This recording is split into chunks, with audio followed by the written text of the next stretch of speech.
Justin Daniel, professeur de sciences politiques. Dans le programme Déméter, je coordonne avec les collègues de l'Université des Antilles la question de l'acceptabilité sociale. J'ajoute immédiatement que de manière plus générale, les sciences humaines et sociales infusent l'ensemble du projet et c'est ça qui fait d'ailleurs l'originalité du programme Déméter. Je dirais que nous avons organisé nos travaux et la recherche, s'agissant du volet sciences humaines et sociales, à partir d'un triptyque. D'abord, la co-construction.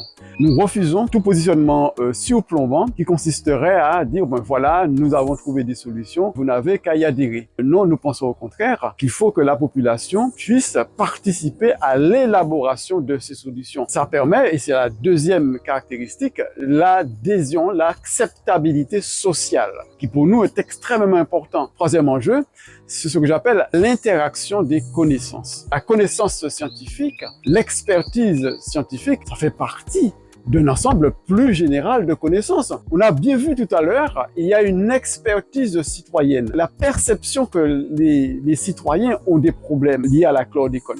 Tout cela doit être pris en compte de façon à élaborer ensemble des solutions et non pas, encore une fois, considérer qu'il n'y a qu'une seule vérité à laquelle tout le monde devra adhérer de gré ou de force.